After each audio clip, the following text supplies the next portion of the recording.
नमस्कार स्वामी भक्तांनो, आपलं स्वामी समर्थ महिमा या यूट्यूब चॅनलवरती स्वागत आहे. त्याआधी आपण आपल्या चॅनलवरती नवीन आला असाल तर आपल्या चॅनलला सबस्क्राईब नक्कीच करून घ्या. भक्तांनो, माऊली म्हणतात, दुःखाचा विचार करत बसलं की समोर उभं असलेलं सुख पण डोळ्यांना दिसत नाही. जगात 3 प्रकारचे लोक असतात. एक, हे लोक काही करतात, घडवतात. दुसरे, हे लोक काय होते ते बघतात किंवा बघत राहतात. तिसरे, हे लोक काय व कसं झाले याकडे आश्चर्यानेच बघतात. अत्यंत महागडी, न परवडणारी, खऱ्या अर्थाने ज्याची हानी भरू येत नाही. आणि अशी गोष्ट किती उरली आहे ह्याचा हिशोब नसताना आपण जी वारेमाप उधळतो ती म्हणजे आयुष्य असतं. माणूस ओळखण्याचा असेल तर गप्प शांत राहावे. तुम्ही वादविवाद करीत राहिलात तर वस्तू तामसी होते. खरं खोटं करणं रुजवात करायला गेलात की माणसं बोंबलून खोटं बोलतात. पराभवाची भीती बाळगू नका. एक मोठा विजय तुमचे सर्व पराभव पुसून टाकू शकतो. लक्षात असू द्या, कोमलतेत प्रचंड सामर्थ्य असतं. कोमलता म्हणजे दुर्लभता नव्हे. म्हणूनच खडक झिजतात, प्रवाह रुंदावत जातो. सगळेच आपल्यासाठी टाळ्या वाजवणार नाहीत, तर काही जण आपल्याला बोटही दाखवतील, हेही स्वीकारावं लागते. क्योंकि जब तक है जिंदा तब तक है निंदा. कितीही सुगंध देणारी अगरबत्ती असो, ती संपल्यावर शेवटी निव्वळ राखच उरलेली असते. त्या राखेला पुन्हा कधीही सुगंध येत नाही. त्याचप्रमाणे मानव शरीरात जोपर्यंत जीव आहे तोपर्यंतच मस्त जगा. कारण जीवन खूप सुंदर आहे, त्याला अधिक सुंदर बनवा. समाजात विशिष्ट उंची गाठेपर्यंत जब्बर संघर्ष असतो, पण एकदा अपेक्षित उंचीवर पोहोचलात की आयुष्यातल्या अनेक समस्या ती उंचीच सोडवते. गरुडासारखे उंच उडवायचे असेल तर कावळ्यांची संगत सोडावीच लागेल. लक्षात असू द्या, अश्रू फक्त स्वतःची वकिली करतात. वाहणाऱ्या डोळ्यांना स्वतःच्या चुका दिसत नाहीत.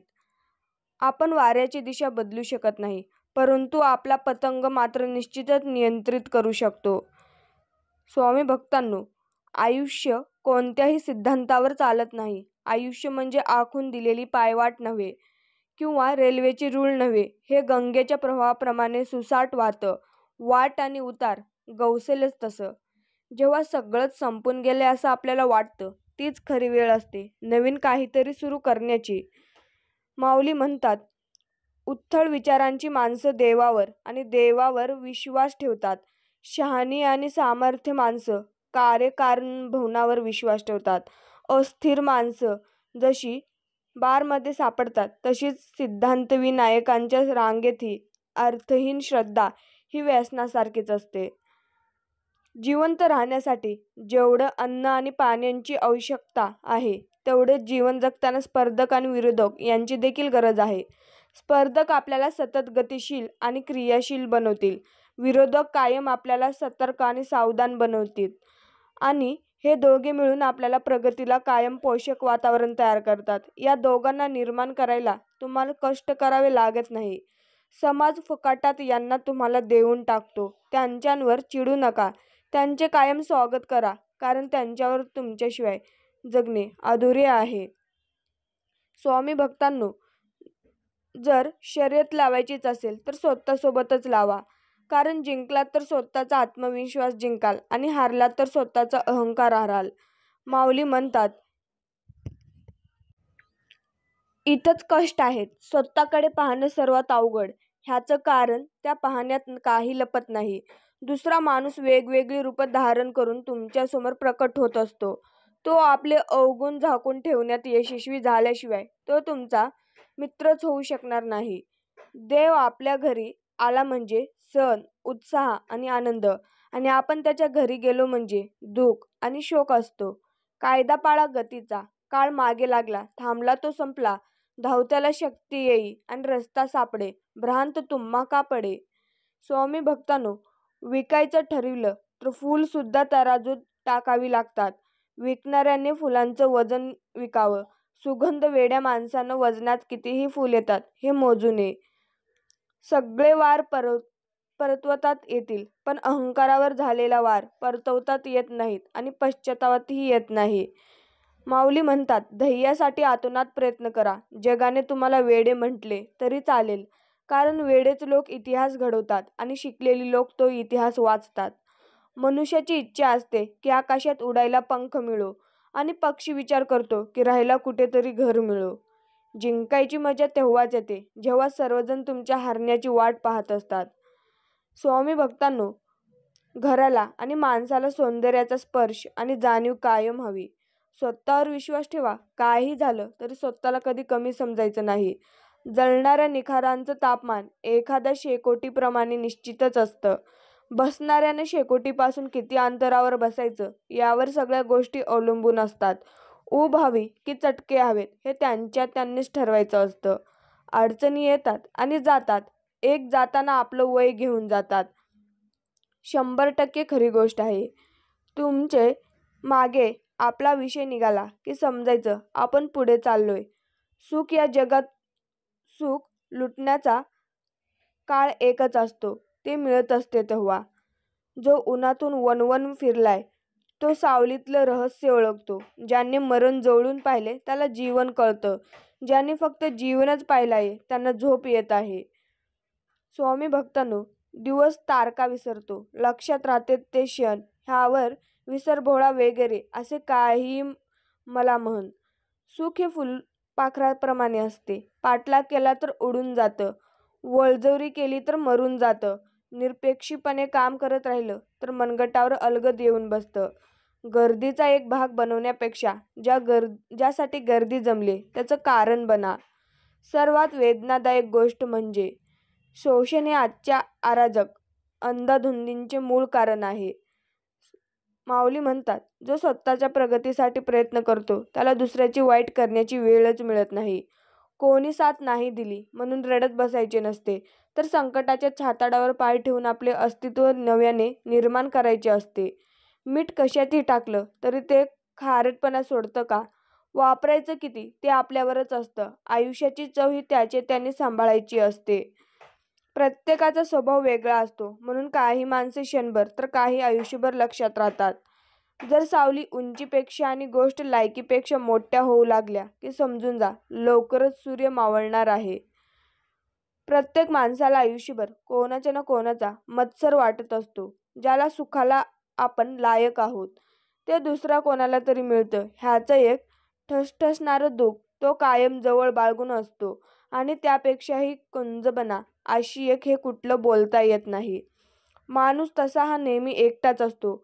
म्हणूनच त्याला हवी असते साथ. दुःख राहणारे, जास्त विचार करणारे, चिंता करत बसणारे वेळ काढून नक्कीच पहा. जीवनात वेगापेक्षा दिशा महत्त्वाची आहे. जर दिशा योग्य असेल तर वेगाचा काहीच उपयोग होत नाही.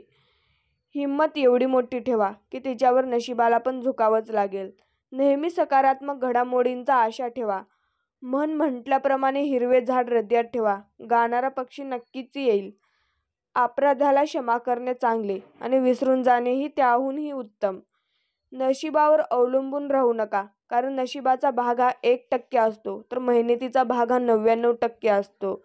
माऊली म्हणतात, न हारता, न थकता, न थांबता प्रयत्न करणाऱ्यांसमोर कधीकधी नशीबसुद्धा हारतं. नात्यांचा चुकीचा वापर कधीही करू नका, कारण नाती तर खूप मिळतील पण चांगले लोक आयुष्यात परत कधीही येत नाहीत. 1000 लोकांच्या शर्यतीत पहिल्या येण्यासाठी 999 लोकांपेक्षा काहीतरी वेगळंच करावं लागतं. स्वामी भक्तांनो, जीवनात मागे बघाल तर अनुभव मिळेल, जीवनात पुढे बघाल तर आशा मिळेल, इकडे तिकडे बघाल तर सत्य मिळेल आणि आपल्या स्वतःच्या आतमध्ये बघाल तर आत्मविश्वास मिळेल. तुमचा दिवस असंच आनंदी जावो. तर त्याआधी तुमचा माऊलींवर विश्वास असेल तर व्हिडिओला लाईक करायला, चॅनलला सबस्क्राईब करायला आणि कमेंटमध्ये श्री स्वामी समर्थ टाईप करायला मात्र विसरू नका. मी काय म्हणते, थोडं गोड आपणही वागावं. सगळाच भार तिळगुळावर कशाला? समोरच्या बोलत नसतानाही त्याच्याशीही बोलणं आयुष्यातले सर्वात मोठं अवघड चॅटिंग आहे. नेहमी लक्षात ठेवा, आपल्याला खाली खेचणारे लोक आपल्यापेक्षा खालच्याच पायरीवर असतात. मनुष्याने केलेल्या परिश्रमाचं खरं बक्षीस त्याला काय मिळालं हे नसून त्या परिश्रमाने तो काय बनला आहे हे जास्त महत्त्वाचे आहे.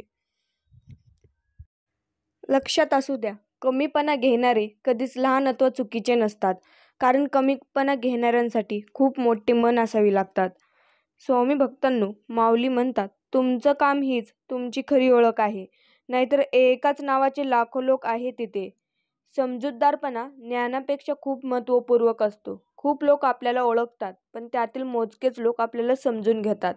तर स्वामी भक्तांनो, त्याआधी तुम्ही आपल्या चॅनलला सबस्क्राईब नक्कीच करून घ्या. आनंदी राहण्याचा साधा एकच मंत्र आहे. अपेक्षा स्वतःकडूनच ठेवा, समोरच्या व्यक्तींकडून नाही. जितक्या वेळ तुम्ही एकांत राहाल, तेव्हा तुम्हाला समजेल तुम्ही कुठे आहात आणि तुम्हाला कुठे जायचंय. माणूस गमावणं हे सर्वात मोठं नुकसान आणि त्यापेक्षाही मोठं नुकसान म्हणजे त्याच्या आठवणीत आयुष्यभर जगणं. स्वामी भक्तांनो, कधी वाटतं भरभरून बोलावं. कोणाच्या सांगण्यावरून माणसांची किंमत तुम्ही ठरवू नका. माणसं ओळखताना स्वतःचा अनुभव वापरा, म्हणजे चांगली माणसे दुरावणार नाहीत. माणसांना जिंकणं सगळ्यात सोपं हसतमुख चेहरा बस. बाकी काही लागत नाही. काय चुकलं हे शोधायला हवं, पण आपण मात्र कोणाचं चुकलं हे शोधत राहतो. जो तुमच्या आनंदासाठी हार मानतो त्याच्याशी तुम्ही कधीही जिंकू शकत नाही. चुकीचा रस्ता, चुकीची माणसं, वाईट परिस्थिती, वाईट अनुभव हे अत्यंत गरजेचे आहेत. कारण यामुळे तर आपल्याला कळते काय योग्य आहे.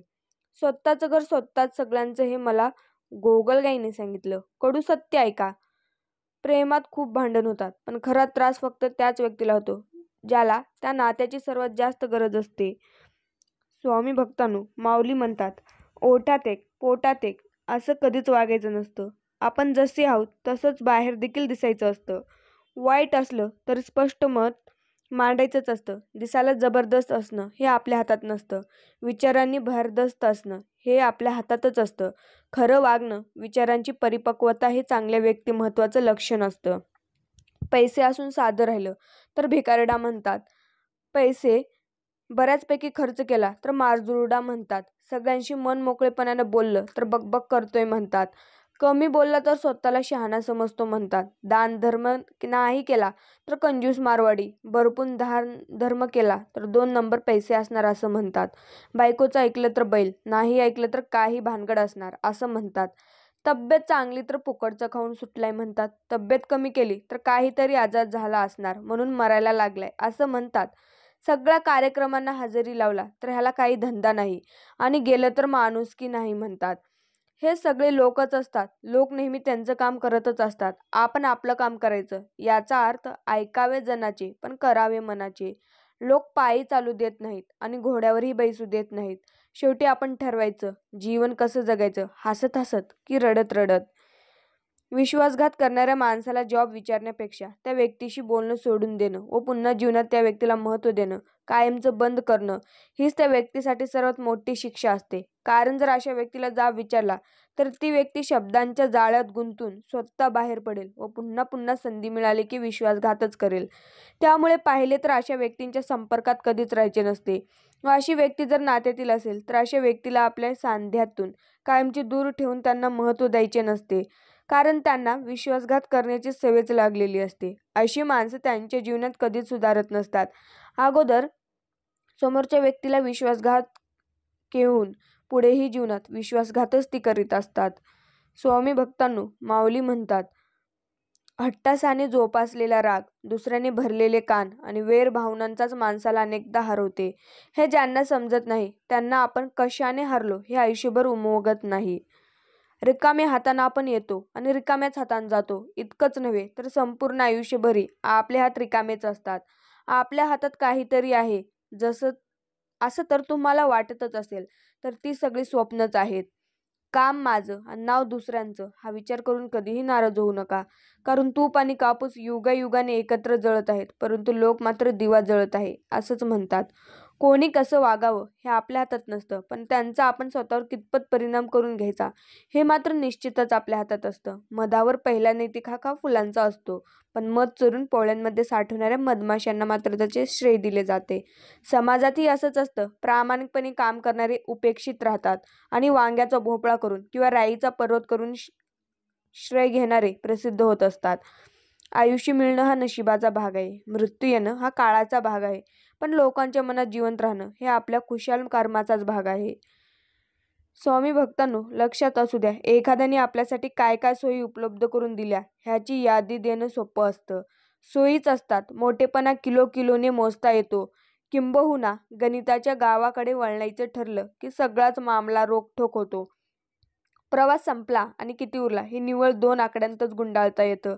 बेरीज वजाबाकीत प्रवास संपतो. पण हिरवी माळरानं, तटसट डोंगरांची तपस्वी रांग, खळखळणारे निर्झर, सुकवणारं वारं, मित्र-मैत्रिणींच्या गप्पा, टाळ्या विनोद, माग सारणारे हास्याचे निर्झर विनोद क्वचित कुणी ऐकविले. तांब्यांची भारावणारी कविता, स्पर्शांचे मोहोळ, ग्रूममधल्या एखाद्याच्या ऑर्थोडॉक्स म्हणणाऱ्यांच्या घेतलेल्या फिरक्या. हे गणिता मांडता येतात का? आकड्यांच्या आहारी गेलेला प्रवास घड्याळावरच्या काट्यांवर तोलता येतात. टाइम टेबलात सापडणाऱ्या गावांचे प्रवास त्या त्या स्टेशनच्या पाट्यांशी संपतात. पण ज्यांनी आयुष्याच्या पाटीवर मुक्कामाचं नाव आनंद लिहिलं आहे, त्यांचे प्रवास शेवटच्या श्वासानेच संपतात. लक्षात असू द्या. माऊली म्हणतात, जिथे असाल गरज तिथेच बोलू. जास्त नाही, पण थोडं मोजकंच बोलू. सुख-दुःखांच्या वेळेला बोलणं, थोडं वाटून घेऊ. जास्त नाही, पण थोडं मोजकंच बोलू. व्यस्त असणार जीवन, थोडं बाजूला ठेवू. जास्त नाही, पण थोडं मोजकंच बोलू. मोबाईलच्या युगात नाते जरा सांभाळून ठेवू. जास्त नाही, पण थोडं मोजकंच बोलू. एखाद्याने आपल्याला वाईट म्हटलं तर फारसं मनावर घेऊ नये, कारण या जगात असं कोणीही नाही जे सगळेच लोक चांगलं म्हणतील म्हणून. परमेश्वरांची योजना निराळी असते, पण मत्सर्य जीवनांती त्यात ढवळाढवळ केली की बॅलन्स जातो, तोल बिघडतो. त्याची रचना पहा. जो प्रामाणिक राहतो त्याची किंमत लोकांना कळत नाही. जे बोलायला लबाड कामापुरते वापरण्यात झुकून नमस्कार करतात, गोड गोड बोलण्यात व माणसांना गोल गोल फिरवण्यात पटाईत असतात, ते लोक आज समाजात प्रिय असतात. परंतु सत्य हे कडू असले तरी पराजित होत नसते, तरी कालांतराने ते पटल्याशिवाय राहत देखील नाही. आपली प्रतिमा लोकप्रिय होण्यासाठी कधीही लबाडी करू नये, कारण ती कालांतराने उघड होते व आपली काहीच किंमत देखील राहत नाही. लबाडी ही एक आखूड चादर आहे. ती तोंडावर घेतली तर पाय उघडे पडतात आणि पायावर घेतली तर तोंड उघडे पडते. म्हणून माणसाने आपल्या विचारांशी, कर्तव्यांशी, कर्माशी व आचारांशी नेहमीच ठाम राहावे. लक्षात असू द्या. कितीतरी असे क्षण येतात ज्यावेळी आपल्याला मन मोकळं करायचं असतं. मनात कसलाही भाव न ठेवता त्या भावना जशास तशा मांडायच्या असतात. पण कधी असं होतं की आपल्याला त्या भावना मोकळ्या मनाने मांडता येत नाहीत, आणि कधीतरी असं होतं की भावना व्यक्त करायला समोर अशी व्यक्तीच सापडत नाही. हीच अशी अनेक लोक दुःख घेऊन आपण शेवटच्या प्रवासाला निघतो, आणि म्हणूनच तर वंपुनाच्या या ओळी मनाला स्पर्श करून जातात. जगाचा निरोप घेताना माणूस इथून काहीही नेऊ शकत नाही, ह्यावर माझा विश्वास नाही. आयुष्यभर ठसठसत असलेली पण सांगता न येणारी असंख्य दुःख तो आपल्या बरोबर नेतो. स्वामी भक्तांनो, लक्षात असू द्या. माऊली म्हणतात, आयुष्य छान आहे, पण थोडं लहान आहे. रडतोस काय वेड्या, लढण्यात देखील शान आहे. काव्यातील फुलांची झुलती कमान आहे. उचलून घे हवे ते, दुनिया दुकान आहे. जगणे निस्वार्थ म्हणतो तो बेमान आहे.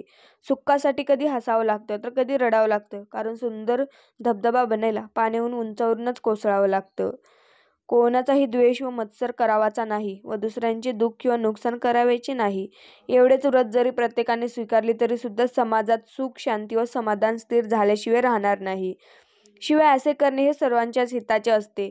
याचे प्रमुख कारण असे की ज्याप्रमाणे घंटेतून निघालेला घंटानाद हा सर्व ठिकाणी फिरून घंटेकडे परत येतो, किंवा समोर भिंतीवर फेकलेला चेंडू मारणाऱ्यांकडे परत येतो, त्याचप्रमाणे दुसऱ्यांचे दुःख निर्माण केले तर ते दुःख दुसऱ्यांना बाधा करून दुःख निर्माण करणाऱ्यांकडे ते परत येऊन त्यांच्याच मनगुटीवर येऊन बसतात.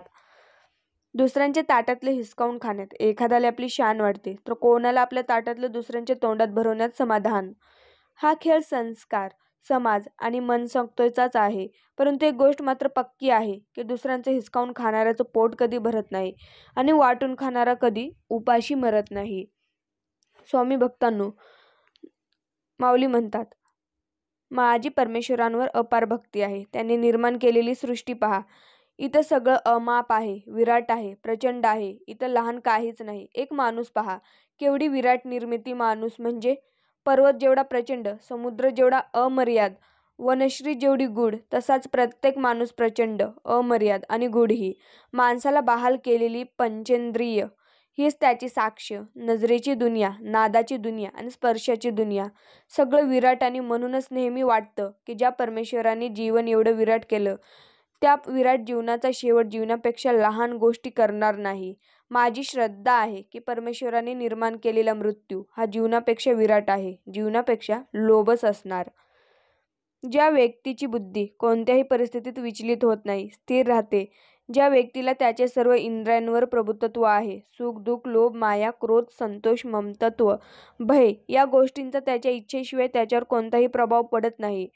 शुभ, अशुभ या गोष्टी त्याच्यासाठी महत्त्वाच्या ठरत नाहीत. प्रसन्नमुख अशी अपेक्षारहित, अहंकारित आणि निस्पृह व्यक्तीच म्हणजे स्थितप्रज्ञ असते. हे आपलं घर, संपूर्ण घर हेच आपलं देवघर, निराळं देवघर नाही. रिकाम्या हातानं आपण येतो आणि रिकाम्या हातानं जातो. इतकंच नव्हे तर संपूर्ण आयुष्यभरही आपले हात रिकामेच असतात. आपल्या हात काहीतरी आहे असं जर तुम्हाला वाटत असेल तर ती सगळी स्वप्नच आहेत.